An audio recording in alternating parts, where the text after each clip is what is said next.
Kaixo eta onkixin bertzegun batez, onat magazinera, gaur hilak 16 dugu hortzeguna, eta bi gonbidatu izanen ditugu gaurkoan ere bai hemen magazinean. Lehenengo elkarrizketan Eider Perez de Heredia Goñi izanen dugu, Baztango berdintasun teknikaria, eta berak kontatuko digu, zertan datzan helduden asterako prestatu duten emakumeendako alduntze tailerra, bere bigarren edizioan, eta bererekin arituko gara hainbat gaiez solasean feminismoaren inguruan, feminismoarekin zerikusia dutenak. Bigarren elkarrizketan, berriz, Inigo Iturriozekin egonen gara, solasean, izan ere Imozeko Baiaran, Latasako herrian zehazki, biltegi espazioa, jatetxe bat duena, turismorako bulego bat, hainbat kontu kudeatzen dituen espazio bat da, eta espazio hau deialdi publikora, konkurso publikora, aterako da, bera kontatuko digu, zertan datzan kontu hau. Az gaitezen, hala ere, betiko dukiekin. Hasteko, efemerideak. Abenduak 16 zen, 1763an, Bostonen tearen matxinada izan zen, kolono Amerikarrek Britania Handiaren aurka borrokatu zuelarik. 1935an berriz, Espainiako Fronte Popular Koalizioa eratu zen, Manuel Azaña buruan zegoela. Eta 1987an, Japonian 685 haur sartu zituzten ospitalean Pokemon sailaren Deno Senshi Poriyon episodioa ikusi eta gero. Gorri eta urdinaren arteko aldaketa azkarrek konbultsioak eragin zizkien epilepsia fotosensitibo batean murgilduz. Eta 2011an, Manuel Jalón Corominas, militar ingeniari asmatzaile eta idazle espainiarra hil zen. Fregona eta erabilpen bakarreko orratz hipodermikoa asmatu zituen gizon honek. Sarrera agendana, ez? Hortziralean irakurketa taldea, Cormac McCarthyren Jainkoaren semea liburua izanen dute hizpide, 7 katakraken.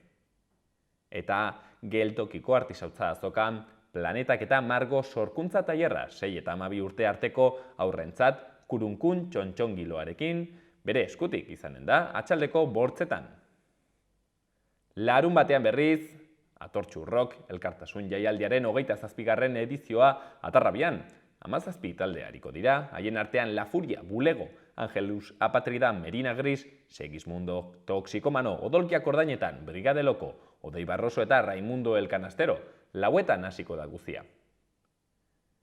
Baitere aurrendako sormen gunean Bali Berdea, Buztin Zuria tailerra Sanduzelaiko Zibiboxean. Lantegiotan aurrek hainbat proposamen landuko dituzte pintura miatzeko eta kolorekin eta formekin jolasteko. Atxaldeko 8:30. Tira aurrera, aurreta familientzako antzerkia, Mendillorriko Zibiboxean, atxaldeko 6:30. Eta ze artista talentu lehiaketa Zizur Nagusiko Kulturretxean 7:00. Atxaldeko 7:30, Lore Zulaika eta Zuribost Narisei DJ-aren eskutik musika, Labak eta Zaldiko Maldiko kantolatua Zaldikon. Eta igandean bertsolari txapelketan nagusiko finala jokatuko dute Nafarro Arenan. Alaitz Rekondo, Aritz Bidegain, Idoia Antzorandia eta Jon Zaldua izanen dira aurkezleak. Nafarro Arenan, 11:00. Ikus ditzagun ere, egunkarien azalak. Diario de Notiziasen, 5.404 pertsona joan dira urten Caritasera, eta eguneko 56 lehen aldiz gainera. Etxerik gabeko jendearentzako San Miguel zentroak 459 pertsona hartatzen ditu, eta eguneko 38 ez da 28 urtetara iristen. Iriartek kalean bizitzeko ohitura duten gazten aurrean bertze alde batera ez begiratzeko eskatu du. Mugak irekitzea, pandemiarekin itxita, funtsezko faktorea dela nabarmendu dute. Argazkien berriz osasun aparailu berri bat, eta izenburuan harribitxia osasunean. Nafarroak estatuan aitzindaria den azeleragailu lineal bat du erradioterapiaren eraginkortasuna hobetzeko. Berri gehiagotan erreforma judizialaren aldeko abala, PPk auzitegi konstituzionalaren kolpe saiakera egin arren. magistratu progresistek astelenera arte plenoa bertan bera uztea lortu dute. Baita ere, EBZ-ak puntu erdi igo ditu tasak eta gorakada gehiago iragarri ditu. Eta azkenik, 70 gizarte eragilek euskararen ofizialtasuna eskatu dute Nafarroan. Diario de Navarran, lerroburu nagusian, konstituzionalaren aldaketak mugara eramaten du estatuko erakundeen arteko tentsioa. Auzitegiak in extremis baimentzen du Kongresuak zigor kodearen iraulketa baliozkotzea. Argazkian berriz, zenbait pertsona saritu eta izenburuan, adinekoak bakarrik senti ez daitezen. 160 voluntario nafarrek 500 adinekori laguntzen diete egoitzetan eta etxeetan. Berri gehiagotan, Caritasek etxerik gabeko pertsonen gorakadaz ohartarazi du, 3 gazteak. Baita ere, Europako dirua bertze puntu erdi garestitzen da eta 2,8 iristen da.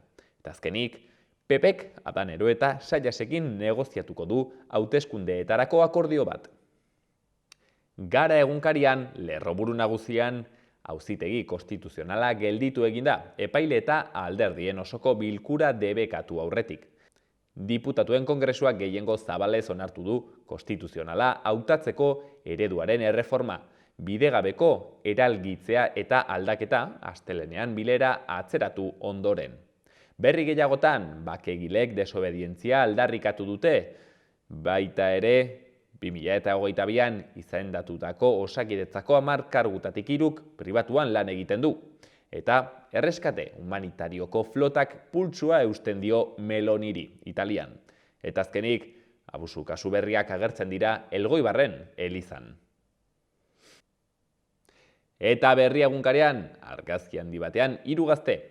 Ainhoa Lopetegi, Naia Lertxundi eta Naia Isuskiza. Kuzkon ostatu batean babes hartuta. Izenburuan Peruko gatazkana harrapatuta. 3 euskal herritarrek 3 egun daramatzate herrialdea utzi ezinik joan den astean piztutzen krisi politikoaren ondorioz. 40 aldi moduko batean gaude, errandute. Bertze argazki batean 200 lagun inguru elkartu ziren Akizeko auzitegiaren parean. Izenburuan desobedientziaren defentsa, 9 bakegile epaitu dituzte Akizen uztaileko blokeatzeengatik 1.500 euroko zigor eskaera jaso dute gibelapenarekin. Alaia Martin bertsolariaren hitzak bertze berri batean, luxu bat da finalean kantatzea eta luxu horren kontziente izan nahi dut. Baita ere berri gehiagotan kontseiluak ofizialtasunaren aldeko kanpaina bat hasiko du Nafarroan eta Espainiako Kongresuak auzitegi konstituzionala berritzeko legea onartu du. Azkenik Euskal Herria irratian, berri nagusian, Sodenaren maskaren erosketak diru publikoa ez zela behar bezala babestu dio Kontuen Ganbarak. 2020ko apirilean Sodena sozietate publikoak, enpresarien elkarteak eta Albin enpresak sinatutako akordioa eta bere ondorioak aztertu ditu Kontuen Ganbarak. Ez du uste judizializatzeko modukoa denik, baina diru publikoaren babesean zorroztasun gehiagorekin joka dezan gomendatu dio Sodenari. Bertze berri batean, Tamara Angulo, labeko kidearen hitzak, kirol langileen greba ekiditeko agindutakoa ez du bete Orkoiengo udalak. Eta azkenik, ofizialtasunaren aldeko eragileen babesa bilatuko du kontseiluak. Ikus dezagun ere asteburuko eguraldia. Gaur hortzirala eguna freskoagoa izanen da, eta goizean giro nahasiak jarraipena izanen du. Goizean estalia egonen da eta zaparradak botako ditu batez ere ipar partean, hegoaldean euria urriagoa izanen da. Orduek aurrera egin ahala, atertzera eginen du eta arratsaldean ostarteak irekiko dira. Ipar mendebaldeko haizea ibiliko da, maksimoek behera eginen dute eta minimoak ere jaitsi eginen dira egunaren amaieran neurtuko direlarik. Larun batean eguraldia dotorea izanen da, egun sentian, Araban eta Nafarroan luze iraun dezakeen lainoa sor daiteke eta oraindik hodeigune batzuk agertuko dira. Baina orduek aurrera egin ahala, urdina gaienduz joanen da eta goiz erditik aitzinera eguzkia jaun eta jabe izanen da. Goizean goiz hotza eginen du, Araba eta Nafarroko hainbat lekutan izotza egin dezake, baina gerora ostiralea baino koska bat geroago geldituko dira eguneko maksimoak. Haizea ahul ibiliko da goizean, norabide finkorik gabe, baina atxaldetik aurrera egotik jarriko da eta gauean zeharkatuz joango da. Eta azkenik igandean hego haizea izanen dugu hizpide, egunak aurrera egin ahala indartuz joanen da eta traba egin dezake arratsaldean bereziki. Baina aldi berean hegoaldeko haizeak temperaturaren igoera bultzatuko du. Kantauri isurialdea maksimoak 16-18 gradura irits daitezke eta gainerakoan 11-13 gradu ingurukoak izanen dira. Goizean goiz Ebro ibarrean lainoa agertuko da eta baliteke iraunkorra izatea. Bestelakoan giroa argia izanen da, erdi mailako hodeiekin eta goi hodeiekin.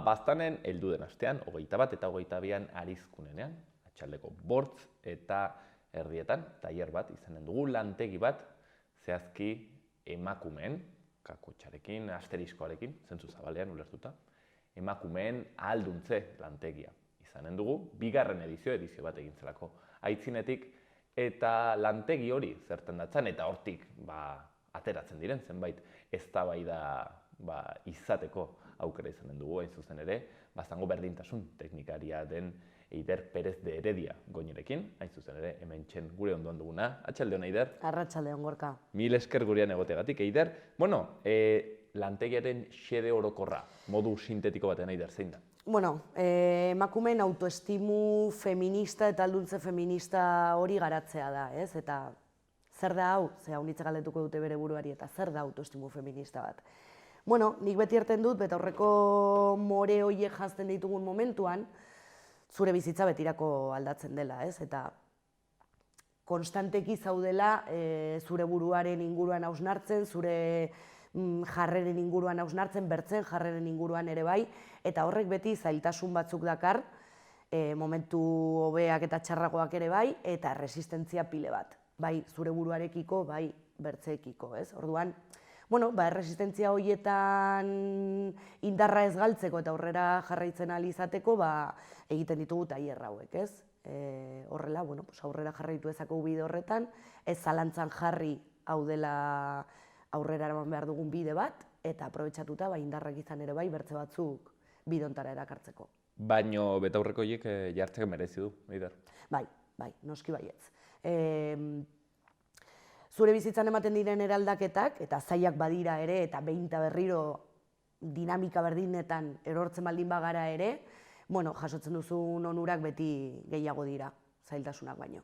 Orain sartuko gara, hain zuzen ere, betaurreko horiek zer ekartzen duten, zer dena ahalduntzea, zer diren kontu horiek, hori baino lehen egin zen lehenbiziko edizio bat, Eider, ahalduntze tailer hauena, bueno, zer moduz atera zen? Oso ondo atera zen, ganden urtean egin genuen erranduzun bezala lehendabiziko edizio hori, eta balorazio oso positiboak izan zituen tailerrak. Eta horren arira, bueno, partaideek berek eskatu zuten bigarren lantegi bat egitea eta bide horretan jarraitzea. Orduan, bueno, beraiek eskatuta ezin genuen ezetz eman, ez?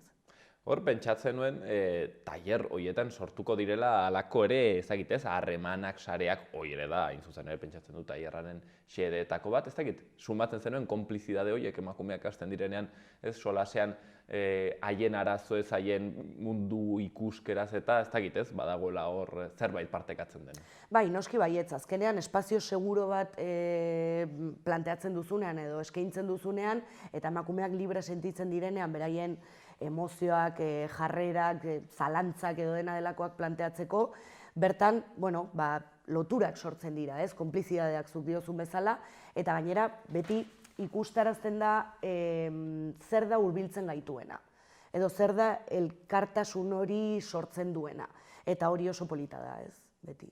Bai. Ez dakit hurbiltzen gaituen hori akaso ez alden jarrera feminista, ez dakit jarrera feminista da landuko duzuen kontuetako bat, eta, bueno, niri kuriosidadea sortzen zian termino horrek. Zer da jarrera feminista bat izatea? Bueno, hori da saiatuko garena lantegian argitzen denen artean, ez? Neri galdetzen baldin banauzu, jarrera feminista da zerbait oso konplexua, oso modu pertsonalean manifestatzen dena edo aurrera eraman dezakezuna, ze bakotxak badugu gure motxila, eta motxila horren aurrean estrategia desberdinak edo eraldaketa desberdinak egin behar ditugu bakoitzak. Hala ere, kolektibitatetik ere bai egin behar den zerbait da, zuk modu personal batean egiten dituzun eraldaketa horiek, jendartera eraman behar dira, balio aldaketa hori, zuk egiten alduzu zure bidean, zure gorputzan eta zure personan, baina bertze modu batean ere bai jendartera eta zure ingurunera eraman behar dituzu. Zegi batzen alduzun adibide bat, gu jakiteko zer den izatea jarrera feminista bat adibide. Jarrera feminista bat da, zuk filtrori gabe jaso duzun balore horiek zalantzan jartzea, balio dazkitzun edo ez planteatzea zure buruari, eta horren inguruan aldaketak egitea. Nik izaten aldut jarrera feminista? Bai, noski baietz, bai. Hausnarketa baten bidez denek izan ditzakegu jarrera feministak. Eta, agitzeko jarrera feministaren kuestionario horrekin, zer ez da jarrera feminista? Mundua ez dago modu feminista batean eraikia. Orduan, hausnarketa pertsonal eta kolektibo hori eta baloreen aldaketa hori bideratzen ez baldin badugu, denak segituko du izaten ez feminista eta beraz patriarkala eta matxista, ez? Gure egitura sozial guztiak dira gehien batean matxistak.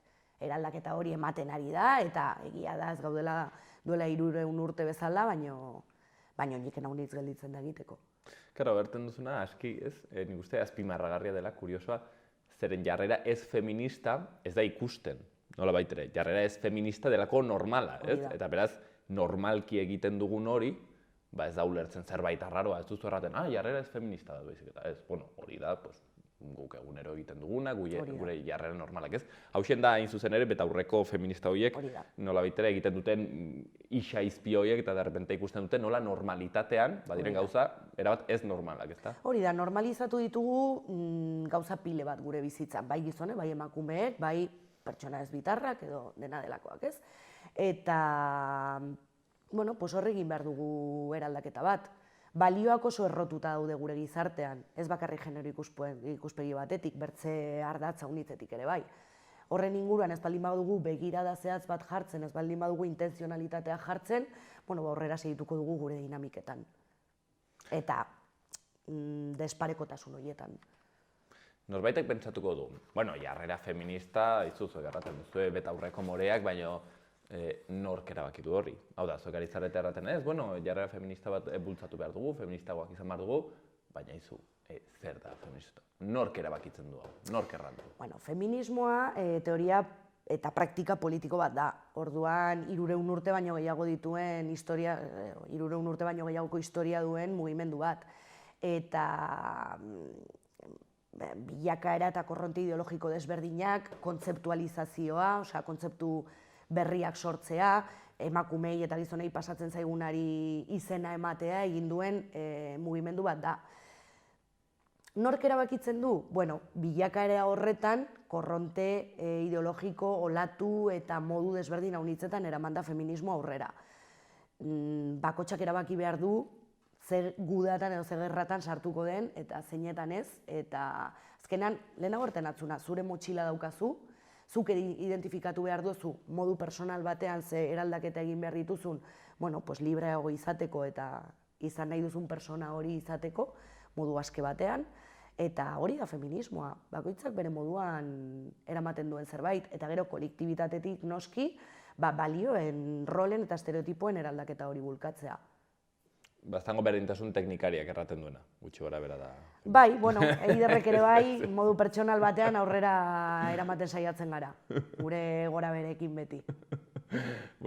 Zalentzari baldin badago, zer den feminismoa, hortxen. Hori da, Googleen informazio pilo bat bada, badira publikazio pilo bat, eta norbaitek informazioa behar baldin badu, hortxe gaude, bai ni, bai bertze berdintasun arlo batzuk, eta noski mugimendu feminista, horri erantzuna emateko. Norbait baldin badago, zalantza existenzial horiek, zer den feminismoa edo, hortxen dago, bastango udalean, Eider lanean, galdetzeko.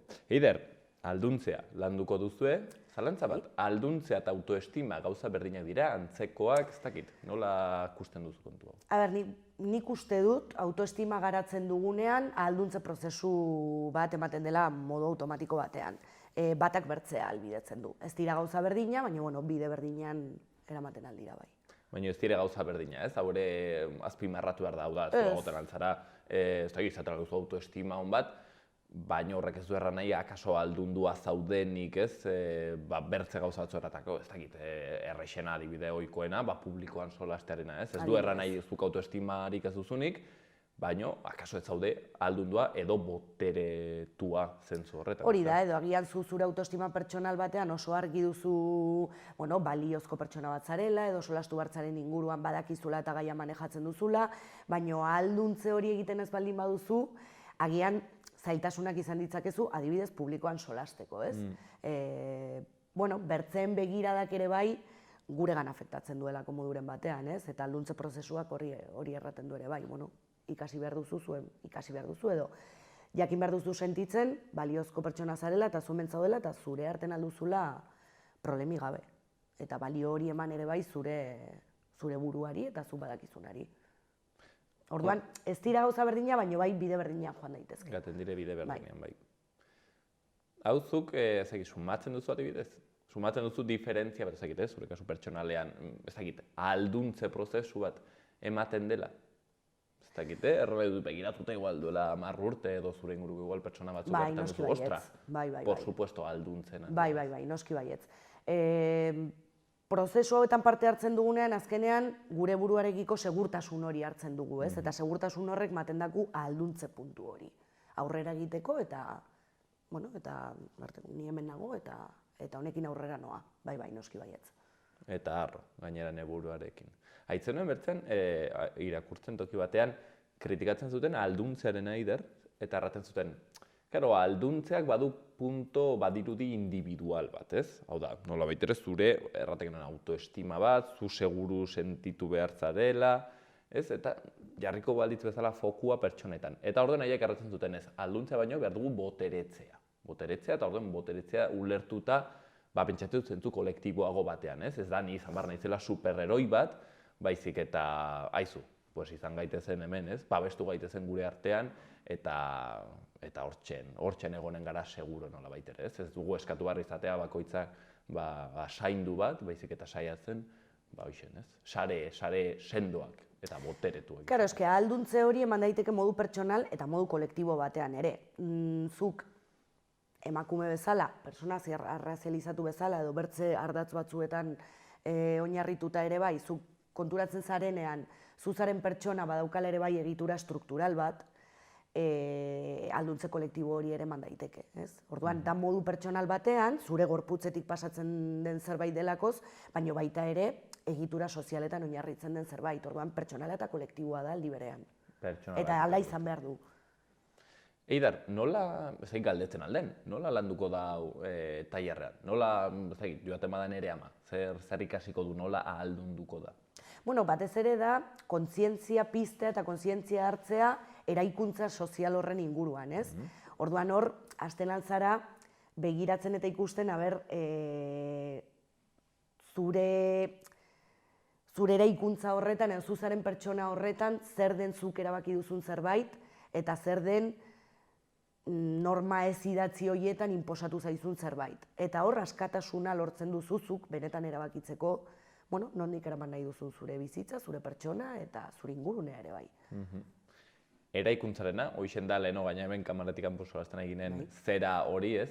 Eta Idar erraten genuen, normalki ez dugula honetaz gehiegi hausnartzen, ez? Eta ez dugula pentsatzen gure erabakiak akaso ez ditugula guk hartu. Eta hori da nahiko ez dakit ez, kezkagarria edo sortzen du alako ezin egon bat ez, como genik ez dutela erabaki zer nahi dudan izan ez. Ni naiz katolikoa izan nahi nuelako, eta ni naiz emakumea izan nahi nuelako. Baina feminismoak hau zalantzan jartzen du, ezta? Noski baietz. Azkenean gure inpronta kulturalak edo eraikuntza bat ematen digu. Filtro gabe ikasten ditugu gauza pilo bat. Idatzita ez dauden balore, rol eta estereotipo horien inguruan, ez? Zuk begirada more hori txertatzen duzunean, betaurreko more horiek eta astentzarenean zalantzan jartzen zure burua, eraikuntza hori, gizartean dauden estruktura sozialak eta inposaketa horiek, horrematen da deseraikitze prozesu bat alde batetik, deseraiki behar duzulakoz ikasi duzuna filtro gabe, eta askatasuna lortzen duzu, lehen erranduan bezala, aurrera egiteko eta balore horiek zeuden lekuan bertze balore batzuk jartzeko. Zer ematen duzun adibide bat, Eider? Zer izaten aldugu guk, edo emakumeek, ez, asteriskoarekin arraten genuen bezala, eraikia, ez, eta kaso haunditzetan pentsatzen duguna, ez, bueno, nire erabakia dena. Bueno, badira gauza honitz, amatasuna, da hoietako gauza potolo bat, amatasunaren erabakia. Amatasuna erran nahi duzu, pentsatzen dugulako, ama izan behar garela eta ama izatea dela gure xede handiena. Bueno, ze beti aitu dugu emakumeendako ama izatea dela gure helburu vital handiena edo poztasun handiena hartzen aldakun zerbait. Baita ere, bikotea izatea, heteronormatibitatea noski. Osea, badira, eske infinitu gauza. Non begirada jartzen baldin badugu konturatzen gara ez dela libreki erabaki dugun zerbait. Eta dinamika horri jarraitzen baldin badiogu hausnartu gabe edo benetan erabaki libre bat hartu gabe, bueno, agian hemendik 20 urtetara atzera begiratuta konturatuko gara ez daukagula nahi dugun bizitza. Baina, Eider, hartzeagatik amatasunaren adibidea, segurazki ikusten ari diren ama edo ama izan nahi duten pertsonek arrangute, baizun, nik ama izan nahi dut, eta ama izan eta hauniz gozatzen dut, eta honekin, ez, honek bizitza ere pozten dit. Noski baietz, eta ez diot inori bere poztasuna kendu nahi, eta noski baietz, amak nahi izan dutenak, azkenean feminismoak askatasun horren alde egiten du.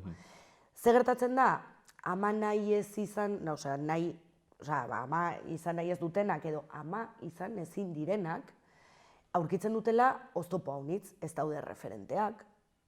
Ez dakizu ama izaten ez baldin bazara, orduan zer, hor utxune handi bat gelditzen da emakumeendako. Gizonei adibidez ez zaie horrela gertatzen. Amatasuna edo aitatasuna ez delako izan bere bizitzaren zentroa. Ikaspen, filtrorik gabeko ikaspen horietan. Emakumeendako bai, noski, oiniken hor gaude. Eider, eta nik egin behar dizut galdera. Karo, ondizte pentsatuko dute, aizu, baina hau era bat biologikoa da. Hau da, ez dakit ez, gure, ez dakit ez, egiteko helburu nagusietako bat gizaki bezala, izatea descendentzia bat, eta beraz, por supuesto, nik hau sentitzen dut, eta badago amatasun sena bat, eta ez dakit, hori nere gorputzean dagoen zerbait da. Nik hor, beti botatzen dut gauza berdina, ez? Gure gorputzak, emakumeen gorputzak, eta ez, emakume guzien gorputzak, eta hori erran barra da ere bai, erran nahi dut, kapazitate reproduktiboa ez dago emakume guziengan. Eta emakume horiek ez dira emakumeak ezin dutelakoz erreprodukzio hori aurrera eraman, edo erabakitzen dutelakoz libreki ez egitea. Gantzaiti ideia. Hori, adinarekin, ez? Gure gorputzak prest daude ama izateko 16 urtetatik, 18 urtetatik. De hecho, gorputzak momentu optimoena daukate hamarkada hortan, ez? 16tik 26ra edo, 26-40 urtetan eman dugu amatasuna eta horrekin ez dugu problemik izan, ez? Zertaz, jendarteak ere bai eraman gaituelako edo gure egitura sozialek eraman gaituztelako hortara. Hori mugitu izan baldin badugu, ama izatea edo ez izatearen askatasun hori ere, segurazki tanbaleatu dezakegu. Eta tanbaleatu behar dugu ere bai. Emakumei aukera eta familiei orokorrean aukera eman bertzaile benetan modu aske batean erabakitzeko zer nahi duten. Erreferenteak eskaini, aukerak planteatu eta bar, eta bar. Eta aurreko moreak, nola ematen duten gauzen bertze perspektibak. Bertze kontuetako bat, lantzen dela aizpatasunaren ideia, erratek genuena ez, sare horiek sortzearena, eta hor galdetu nahi nizun, Eider, pixket bilatzeagatik, hor xaxatzeagatik kontua, zergatik aizpatasuna eta ez elkartasuna, modu orokor batean, ez? Zergatik behar da emakumeen aliantzak sortzea, eta ez aizu, emakume, gizon, eta ez bitarra, eta pertsona guztien arteko aliantzak. Zergatik emakumeena? Noski pertsona guztien aliantzak bilatzea ongi dago, eta gainera feminismoak horrela planteatzen du, ez? Intersekzionalitatearen teorien inguruan, hori ere bai interneten bilatu daiteke eta bada literatura pile bat horren inguruen. Alduntza eta aizpatasuna munduara aldatzeko tresnak dira. Orduan, zergaitik aizpatasuna? Beti erakutsi gaituzte emakumeei gure artean borrokatzen. Eta hori ere bai da filtro gabe ikasten dugun zerbait emakumeek. Hori deseraikitzen baldin badugu, eta elkar kritikatu beharrean afektuzko loturak sortzen baldin baditugu, gure artean ere bai lagundu gaitezke. Gizonek hau oso argi daukate. Ez dute beraien artean solastu behar hau gertatzeko. Hau ikasi dute eta aurrera eramaten dute problemi gabe.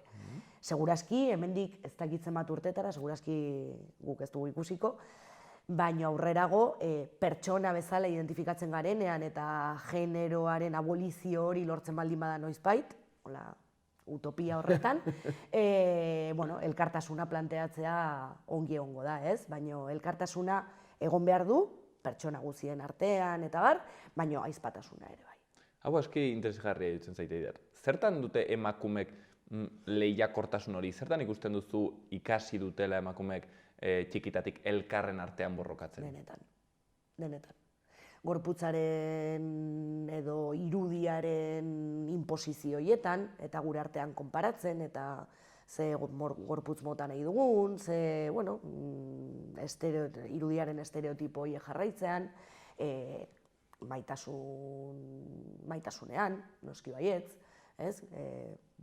Gizon edo bertze emakume, desiatzen dugun pertsona horien inguruan borrokan ibiltzea, eski gauza unitzetan, benetan. Lanean ere bai, norden ama berena, matasunera itzultzen, badira gauza pilo bat. Eta gizonen artean ez da hainbertze ematen hori? Nik uste dut gizonen artean ematen den kompetentzia hori ematen da bertze arlo batzuetan. Ematen da igual gehiago lanean, kiroletan, eta hor berriro ere badira rol eta estereotipo batzuk bideratzen dutenak desberdintasun horiek, ez? Bideratzen dituztenak. Baina nolabait ere ez hainbertze giza taldeetan, kuadrilletan eta ez? Hor ez da ematen igual hainbertze gizonen artean lehiakortasun hori edo, eta emakumeetan akaso gehiago, eman da, pixket hori da. Izan daiteke, nik uste dut ere bai hor aldaketak eman direla azken urteetan, eta orai igual gazte kuadrilletan gauza ahizpatasuna gehiago ematen da adibidez emakumeen kuadrilletan, ez? Eta gizonen artean, kompetentzia horiek ematen dira bertza gauza batzutan. Zenbat emakumerekin edo zenbat pertsonekin oheratu zaren, horrelako eraikuntza, berriro ere filtro gabeko eraikuntzak. Zer da garrantzitsua, ez, bakotxarentzat. Eider, ez egiten ematen duzun adibide bat ahizpatasun horrena. Adibide, jakiteko zer da egitea, ekintza ahizpatasunean oinarritutako. Bai, eraso sexista batzen aintzinean edo jarrera matxista baten aintzinean, zuk bakarrik erantzuten baldin baduzu, agian lortuko duzun erantzuna edo eraldaketa txikia izango da, edo ez duzu lortuko. Denen artean egiten baldin badugu edo emakumeak ahizpatasun horretatik erantzun kolektiboak edo talde erantzunak ematen baldin baditugu gauzak sendotzen dira. Eta agian erantzun horrek eman dezakeen inpaktoa desberdina izango da eta handiagoa. Jorratzen den bertze arietako bat, bertze kontuetako bat, autozaintzarena. Zer da kontu hau, Eider? Autozaintza, azkenean, historikoki emakumeak egon dira beti bertzen zaintza bideratzeko pertsonak bezala, ez? Eta bertzen zaintza oinarri bezala izan dute, batez ere, gure amek edo gure amatxiek beraien bizitzan. Bertzeak zaintzea izan zen beti beren helburua eta beren familietan beraien papera. Orduan, bide horretan, bide hori edo eraldaketa hori sortzeko, autozaintza hori ere bai proposatu eta bulkatu behar dugu emakumeengan. Gizonek bai egiten dute autozaintza? Gizonek beti egin dute autozaintza. Bai, nik uste dut baietz igual modu inkostiente batean ere bai, baina bai. Eta noski, emakumeek autozaintza hori egin ahal izateko edo bideratu ahal izateko beraien bizitzetan, eta gero ere bai, noski modu estruktural batean, gizonak inplikatu behar dira.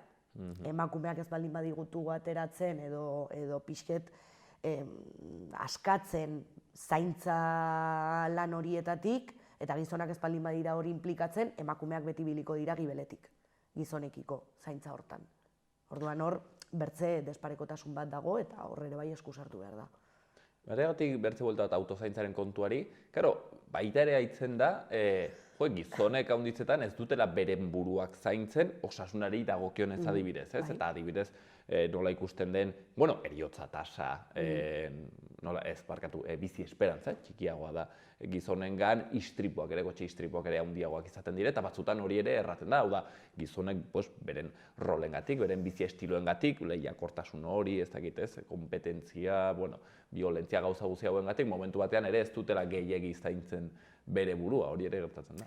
Eski igual ez da zaintza kontu bat kasu horretan, ez? Da maskulinitatearen eraikuntza horretan ere bai, gizonek beti dauzkate,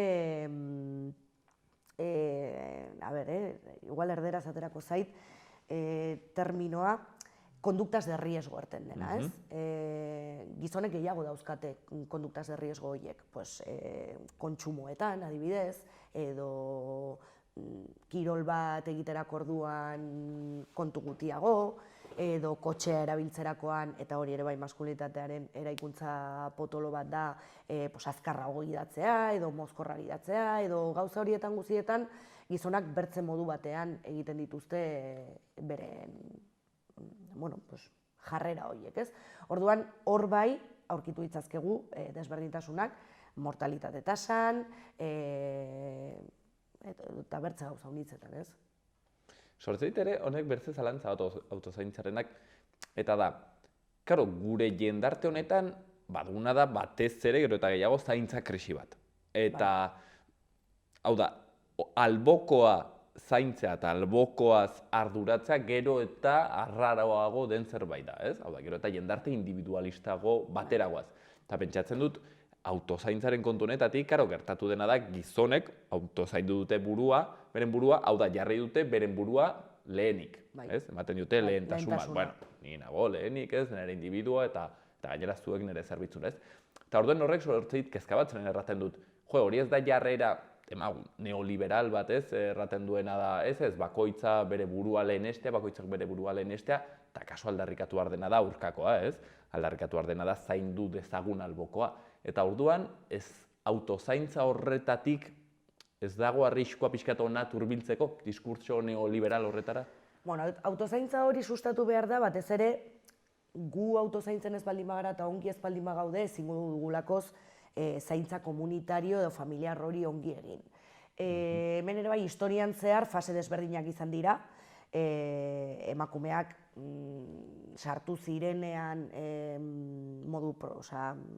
bizitza produktibora, edo lanetan sartu zirenean, zaintza beti gelditu izan da, edo orai azkenengo hamarkadetan, zaintza gelditu da oso balore gutxi duen zerbait bezala, ez? Etxean gelditu diren emakumeak ez dira inoiz baloratu, haiek egin duten lan ez da inoiz baloratu, baina sistema ekonomiko honetan emakumeek historikoki egin duten zaintza hori ez desagertzen baldin bada, sistema guztia erortzen da.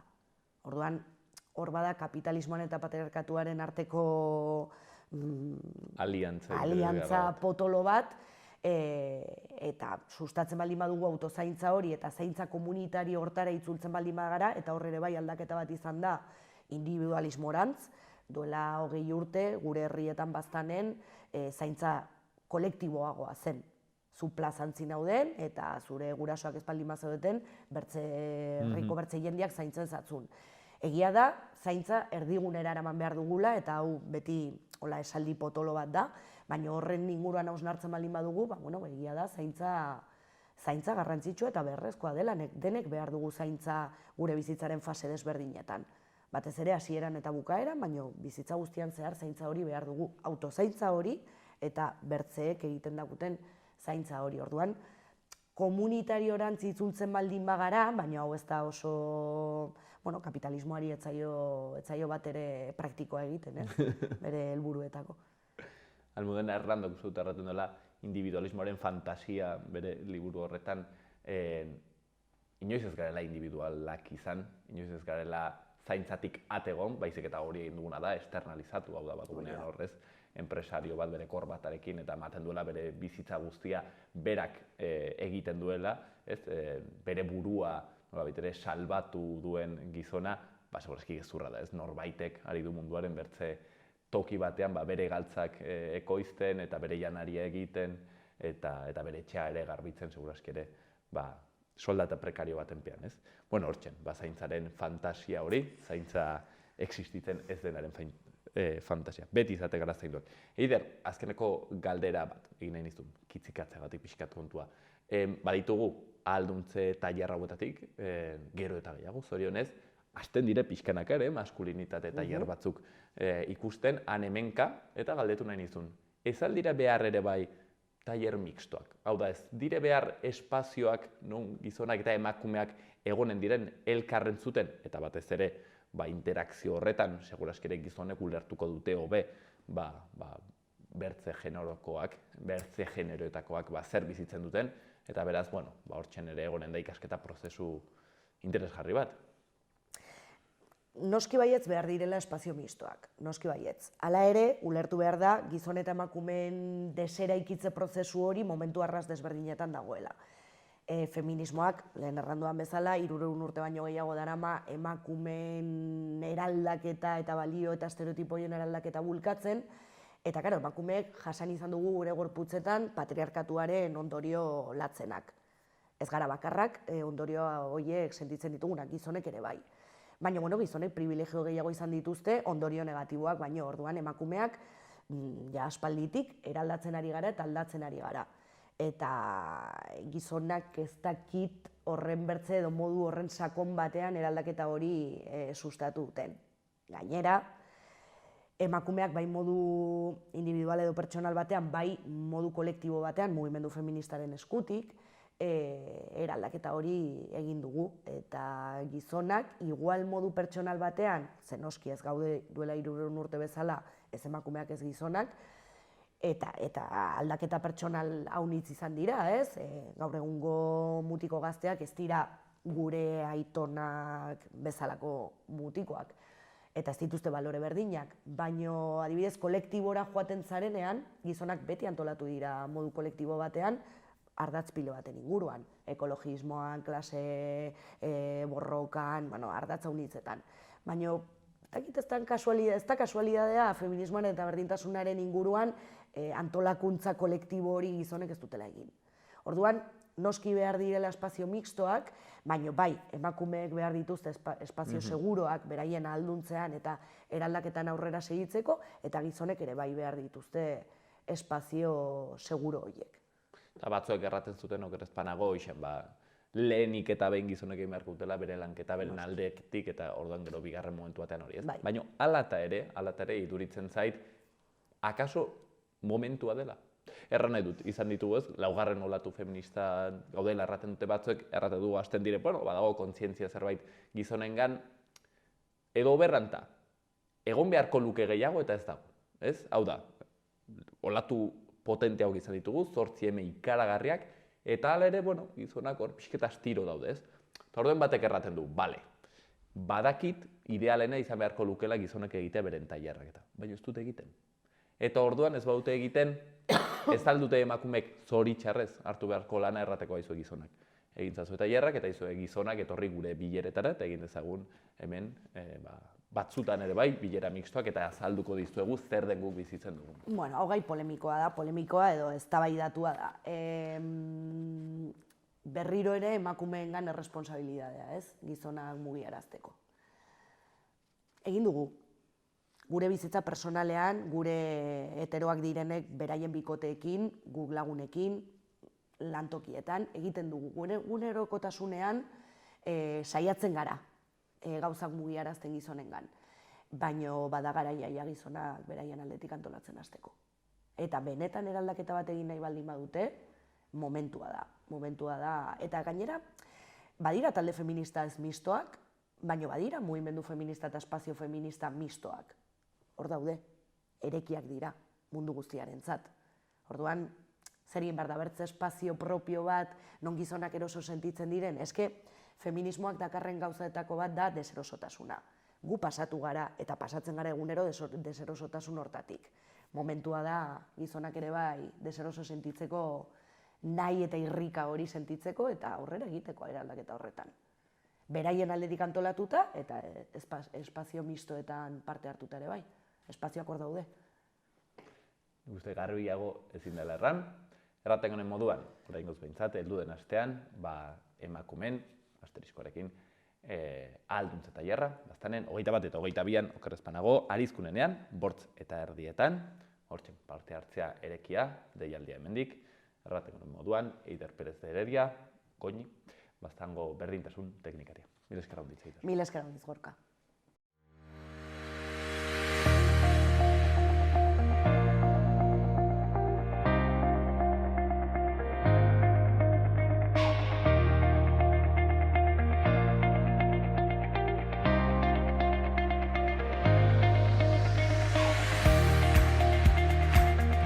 Iruñeko udaleko albisteak. Udalak Iruña kapital mundial dela pelota proiektua definitzen jarraitzen du, sektoreko eragile eta profesionalek osatutako lan mahaiarekin. Proiektua Iruña 2030 hiri agendaren barruan dago eta hiriarentzat inbertsioak eta turismoa sortzea espero du. Bertze berri batean jaiotza bat, erortzear dagoen eliza erromaniko batean jaiotza honen arrazoia. Belen Zaleen Iruñeko elkarteak jarri du gaur goizean, Rondalia El Salvadorren musikak alaitutako ekitaldi batean. Eta bertze berri batean rap, podcast, ekialdeko dantza eta artea kultura artekotasunaren alde elkarlanean. Larunbat honetan arratsaldea izango da Gazteen Etxean 6 elkartearekin. Jardunaldia doakoa da eta gizarte eraikuntzako eragile aktibo izan nahi duten 12 eta 30 urte bitarteko gazteentzat diseinatuta dago.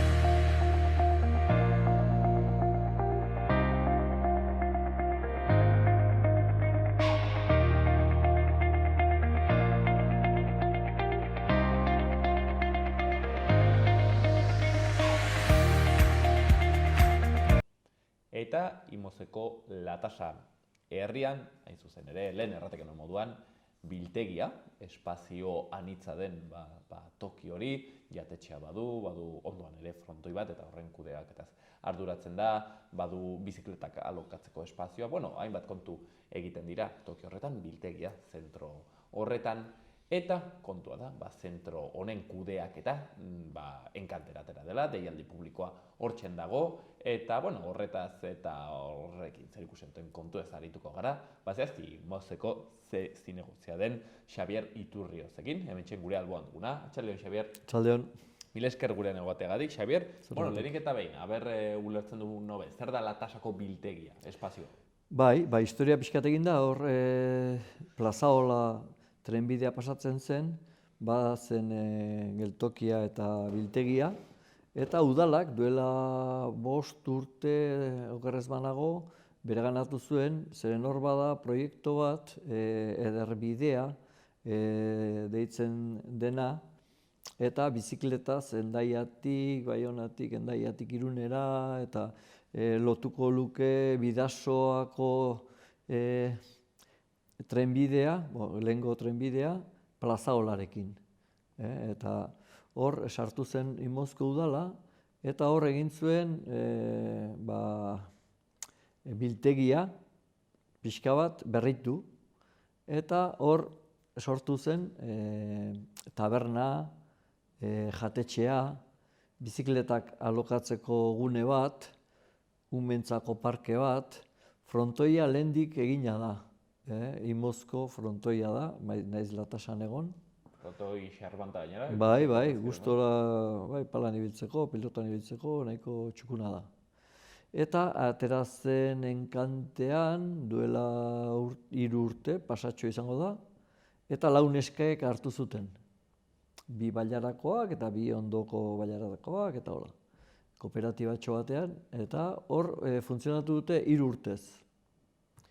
3 urte horietan bai batek utzi egin zuela, gero beste batek ere bai, 2 geratu ziren, ez da erresa gaur egunean, badakizu ostalaritza, eta, 2 geratu ziren, baina gero 2 horietako batek ere lana aurkitu zuen kanpoan, total, ez dutela berritu kontratua. Kontratua bukatu zitzaien azaroan, eta orain udalak egin duena berriro Enkantean atera. Beste norbait prest balima dago, hori kudeatzeko. Hor kudeatu beharko dena, da guri ondo datorkigu, bailararako leku bat, elkartzeko, frontoia ondoan dago, egiten ditugu pala, frontenis txapelketak, orain egingo ditugu, otsailean hasita, eta gero, tragoxka bat egiteko, zerbait jateko, zer gehiago, hor Plazaola pasatzen da, hortik Lekunberrira edo Irurtzunera zoaz. Orduan baita ere etortzen da jendea Irurtzundi bertatik oinez, etorri daiteke, kafetxo bat hartu eta bueltatu. Lekunberri aldetik etorri daiteke, edo Latasatik paseatu daiteke. hor pandemia garaia izan dute, egia esan, 3 urte horietan, 2 urte. Baina jendeare ibili zen, Karo, haien tokatu zitzaien justo pandemia, bai, baina pandemia garaian ere nik uste kanpora joan ezin zuen jendea, bazen, eta orduan ibili zen jente desente, hori da. Eta lekua polita da, badu portxe bat, nire ustez, badu terraza bat, lehen esan duguna, bizikletana, badu baratz bat, baita ere. Bisita gidatuak egiten dire dolako zerbait ere izaten alda? Bisita gidatua baino gehiago, bueno, bizikleta alokatu nahi baduzu eta alokatzen da, eta listo, bai. Gero. Ez du alako espazio bat zerbait eskolekin eta lantzeko? Bueno, hor baratza, kudeatu behar da baita ere hori danak, gauza asko dira, baina danak aurrera eramateko ez da erreza. Hor, bai izan daitekela baratza, aurrak eta horri, eta hor zerbait egin didaktikoa, ez?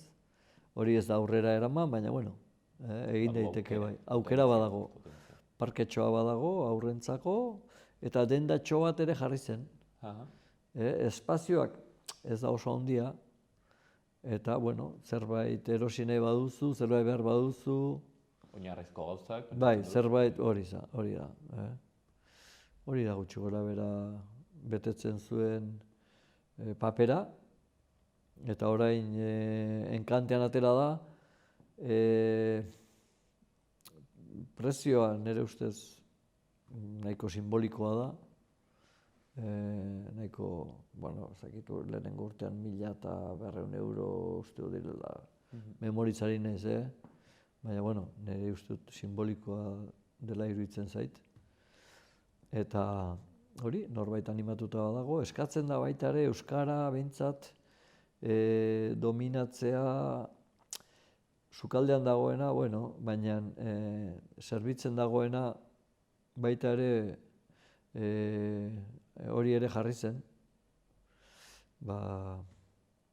papeletan, ez dakit nola esan.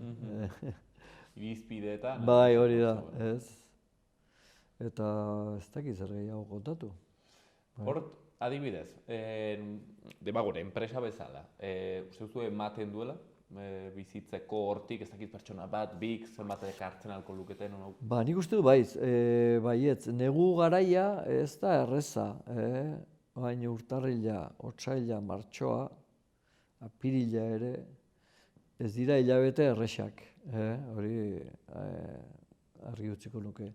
Baina gero udaberri, udazken, badago mogimendua, batez ere asteburutan, asteburutan jendea jatera, bueno, badabil, paseoak egin ditzazkezu, hor bada plazaola esan dugu aipatu dugu lehen, baita ere egin zen Nordin Walking, egin nola den euskeraz nola den? Bai, ibilera nordikoa edo bai, zerbait.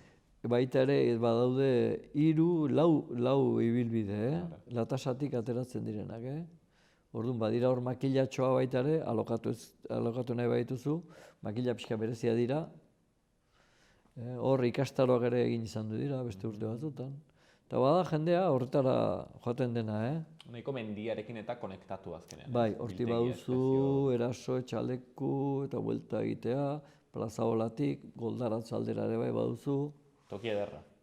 Bai, hiritik atera nahi baduzu eta basoan paseo bat eman nahi baduzu, paraje ederra ditugu bai. Zenba denborara gelditzen zaigu latasa Iruñatik adibidez? Adibidez, Iruñatik oso gertu dago. Badugu 20 minutu asko jota. 25 kilometro egongo dira Iruñatik latasako biltegira. Gipuzko aldetik ere, etorri da jendea, Hor, Donostia aldetik, edo, bueno, badakizu, hor, dentsitatea handia da, baso buelta egin nahi duenak, bizikletan ibili nahi duenak, baita ere hortik ere, etor daiteke. Gero, inguruko bailarakoak, basaburukoak, latasa ongi kokatuta dago, bide bazterretik gertu dago, orduan, lehen aipatu dut Irurtzun, Lekunberri, baina basaburuatik ere bai, Larraundik ere etor daiteke Imoztik noski, imozkoak. Osea, momentu batean, ez da, txoroski sobera jasangarria. Leitzaldetik, barkatu, leitzaldetik ere bai, etorri da jendea, bueno, segi, bai. Ez, erraten nuen, igual, momentu batean ez dela jasangarri edo ekologikoena seguruenik, baina, bueno, Iruñatik ere joan alizateko aukera dago, ez? Erran nahi dut, espazio hori hartu, eta, bueno, hemendik ere egunero lanera joateko aukera ere egonen litzateke. Bai. Garreut, Iruñan batzutan ere, toki batetik bertzara pasatzen duzu 40 minuto kotxean. Bai, normalean handik honea etortzen da jendea lanera. Oie, izaten da. Bueno, bestaldera ere bada, bestaldera ere bada. Ez asko, baina. Xabier, zer da biltegia latasaren dako, edo are, imozen dako, zer suposatzen du herriaren dako espazioa? Ba, guretzako garrantzitsua da, zeren herri txiki hauetan, gu 8 herri gara. 8 herri horietan, sakabanatuak gara. Bedenetara, 250 biztanlera ez gara iristen. 8 herrien artean. Hori da. Herri handiena etxaleko izango genuke, hiriburua edo egiten duena, eta han bada ostatu bat, eta nahiko ongi funtzionatzen du, menuak ematen ditu, asteburutan bai, janak eta hola. Baina besterik ez dugu bailara osoan. Bazen lehen goldaratzen, jaten da oso ongi ematen zutena, baina pandemia ondoren itxi zuten, eta ja ez dute iriki gehiago. Orduan, hor etortzen zaigu ongi, elkartzeko, lehen esan duguna, bertakoa gu eraso bizi gara, ni eraso bizi naiz, eta handik 2 kilometrota dugu. Orduan, udaran, bokailoa jatea jongo geha, zerbezatxo bat hartzea, edo pala partidua jolastu, eta pala jolastu eta gero, zerbeza bat hartuko dugu, bueno, da biltzeko leku bat. Elkarrekin egoteko, ondokoa agurtzeko, sozializazio leku bat, beharrezkoa, herri txiki hauetan, zeren ez da erreza, askotan herri txiki hauetako ostatuak eta aurrera ateratzea. Eta aldi berean, zer da ez egotea espazio hori? Zer ekartzen du espazio hori ez egotea? Denbora gutxi daramagu, espazio hori ez daukagula, ez? Baina, batzutan ezakizu gero, potetxo bat, igande guardian, potetxo bat hartzeko, Irurtzunera joango gara, badan Pikuxar,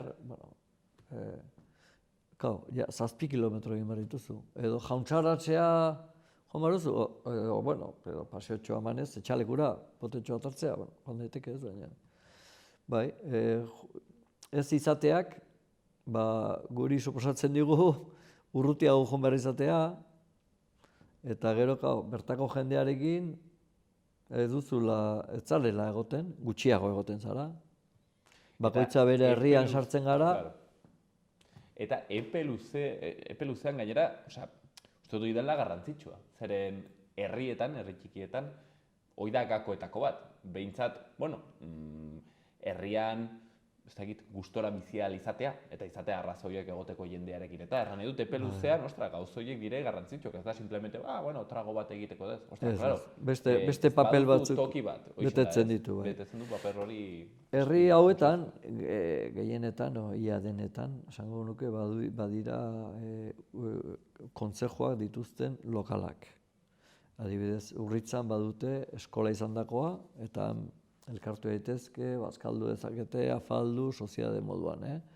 Goldaratzen ez dute, latasan ere erosi zuten etxe bat, eta beran egiteko asma dute, baina egin gabe dute, erason badugu txoko txikia da, baina, herriko gazteak hor juntatzen dira, ez dago gazte asko, gure seme alabak eta besten bat.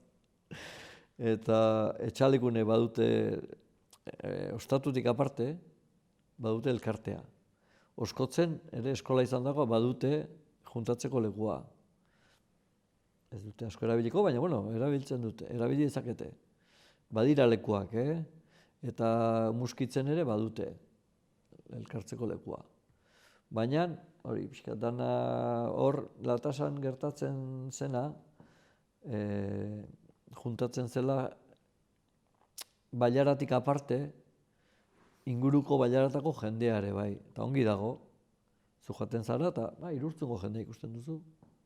Zu bestela Irurtzunen ikusten dituzu, baina zure bailara etorri dira. Edo Leitzako lehen esan duguna, edo Basaburukon bat, Larraungo norbait, zerbait jatera etorri dela, edo. Eta horrek ere lotzen du bailaratik aparte inguruko bailarako jendearekin, elkar ezagutu, egon, papel hori betetzen zuen, o bete du, eta orain, asmoa da, betetzen jarraitzen. Kontratua hortzen. Xabier, ongi bizitzen da zure ustez Latasan Imozen, ez dakit? Bizitza xarmant bat izateko tokia da. Oso ongi. Esango nukerik. Ni ferietan ibiltzen ez batea eta bestea.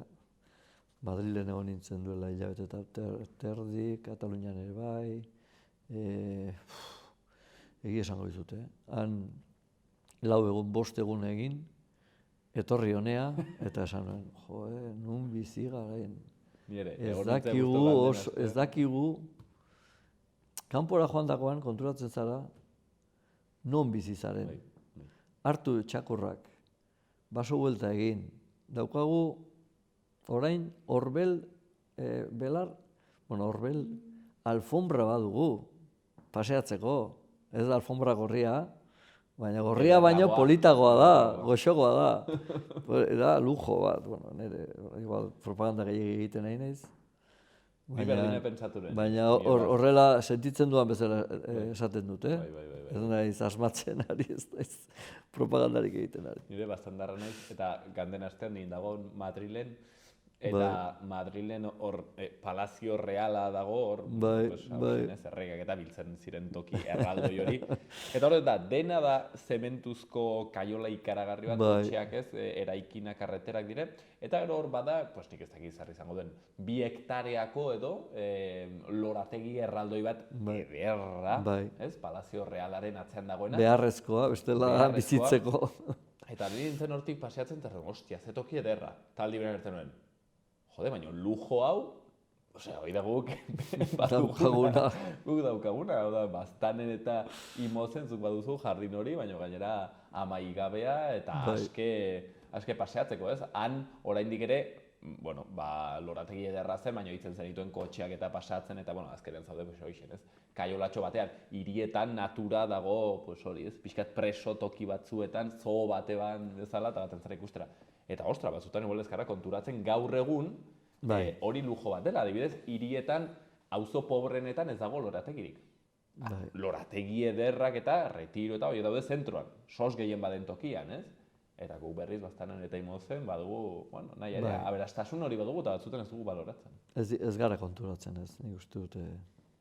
Kanpoa joandakoan igual ikusten duzu eta esaten duzu, ostra. Baina, gauean atzo, txakurrekin, paseotxo bat, gauez ere bai, gauez, arratsalde iluntzen, eta ja ontzaren zuten duzu, beste zarata batzuk, ez dira kotxen zaratak esan nahi dute.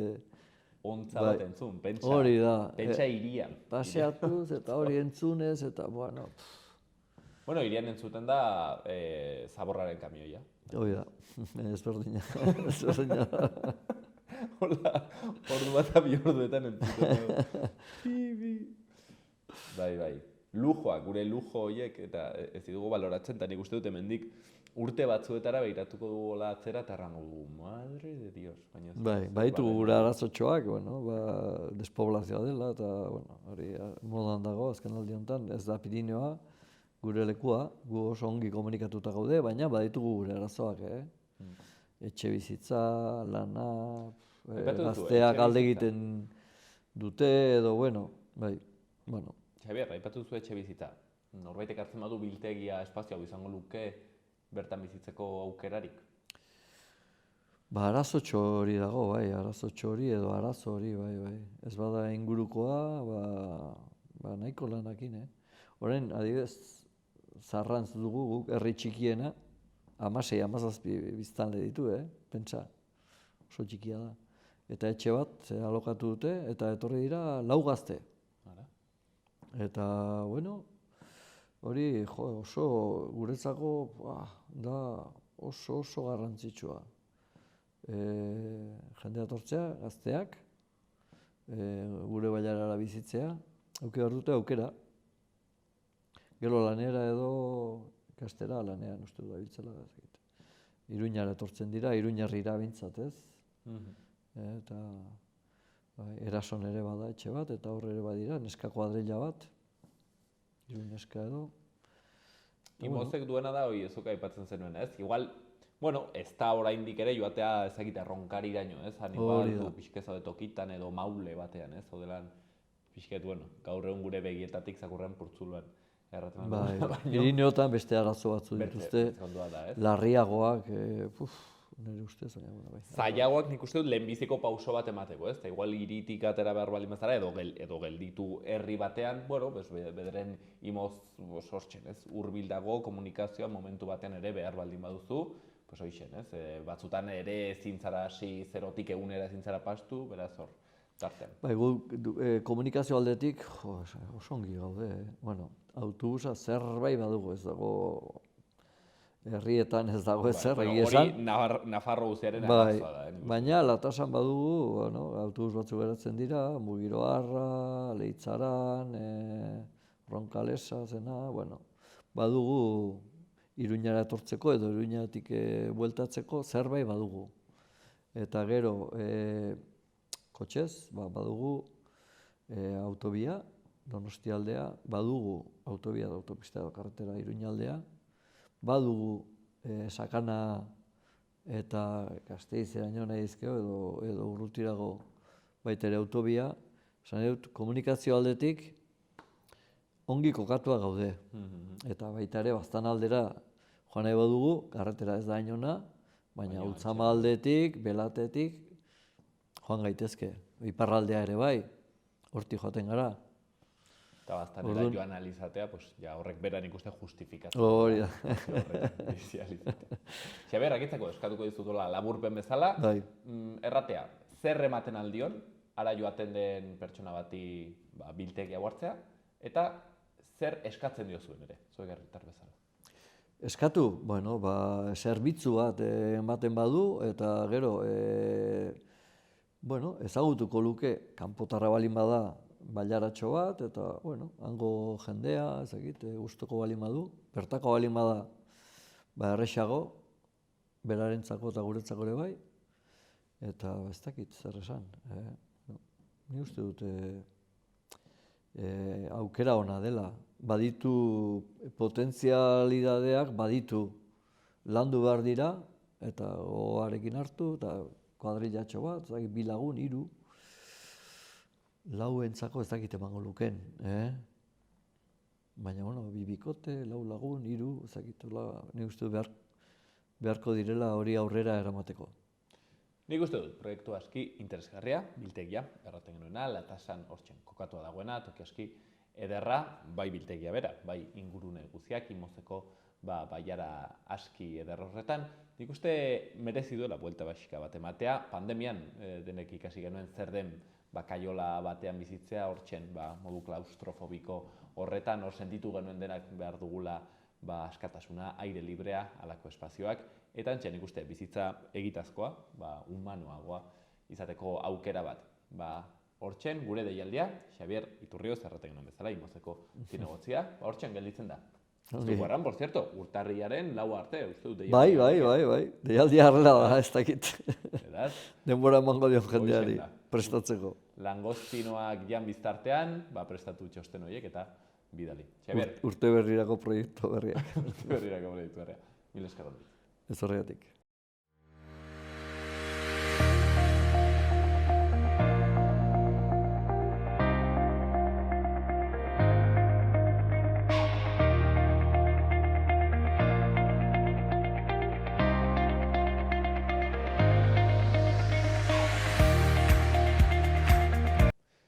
Hauxen dena gaurkoz, Hortziral honetan asteburuna pasa ezazuela eta astelenean hemen egonen gara, bertze egun batez. Gobierno de Navarra. Nafarroako Gobernua.